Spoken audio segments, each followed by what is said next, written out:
આપણા આદરણીય વડાપ્રધાન મોદી સાહેબે બનાસકાંઠા જિલ્લાની સેવા કરવાની જે મને તક આપી છે, મારા ઉપર જે વિશ્વાસ મૂક્યો છે એને હું જરૂરથી સાર્થક કરીશ।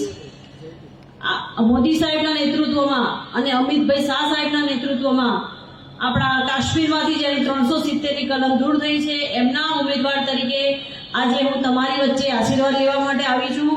ભારતીય જનતા પાર્ટી જે વચન આપે છે તે જરૂરથી પૂરું કરે છે।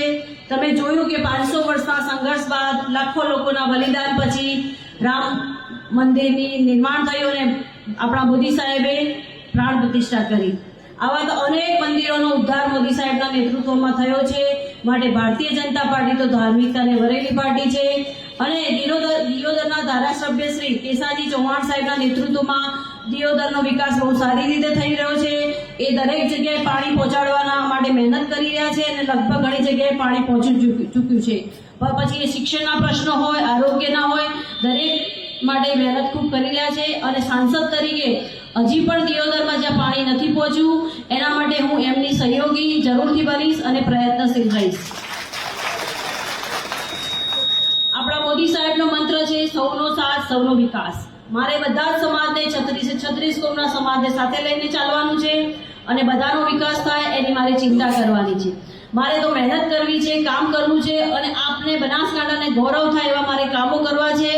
મારે ગૌ માતાનું રક્ષણ થાય એવા કામો કરવાના છે અને મારે બનાસકાંઠામાં એવા ઉદ્યોગો લાવવા છે કે રિવર્સ ડાયવર્જન્સ, એટલે કે જે બનાસકાંઠા છોડીને લોકો બહાર જતા રહ્યા છે, બહાર વસવા ઉદ્યોગો માટે ગયા છે, એ પાછા અહીંયા આવે એવા કંઈક ઉદ્યોગો લાવવા છે કે આપણા બનાસકાંઠાના યુવાનોની નોકરીની તકો હજી વધુ મજબૂત બને।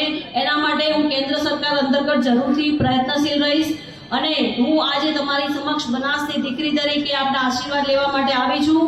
માટે આપ જરૂરથી મારી સાથે રહેજો અને તમારા માટે તમારા વ્યક્તિગત કે સામાજિક જે પણ પ્રશ્નો હશે એના માટે જે પણ મહેનત કરવી પડશે એના માટે આપની દીકરી બનીને આપના પડકે હું જરૂરથી ઉપસ્થિત રહીશ એવું આપ સૌની સામે હું અહીંયા ખાતરી આપું છું।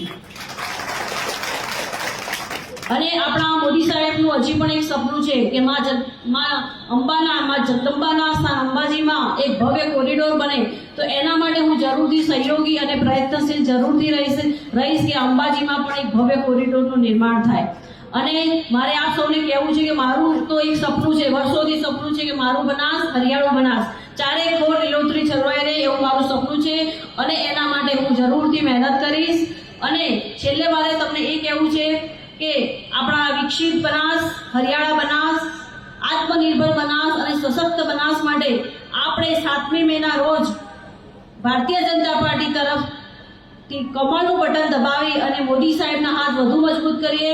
આપણે ગામે ગામ 22 જાન્યુઆરીના રોજ રામધૂન બોલાવી હતી, આપણે એને યાદ કરવાની છે, ભૂલી નથી જવાનું અને રામ ભગવાનને યાદ કરીને કમળનું બટન દબાવીને આપણા મોદી સાહેબને દેશના ફરી ત્રીજી વખત વડાપ્રધાન બનાવીને દેશનો જે બનાસનો વિકાસ છે, દેશનો વિકાસ છે એ હજી આગળ વધે એવા પ્રયત્નો કરવા માટે આપણે 7મી મેના રોજ કમળનું બટન દબાવીએ એવી હું આપ સૌને વિનંતી કરું છું।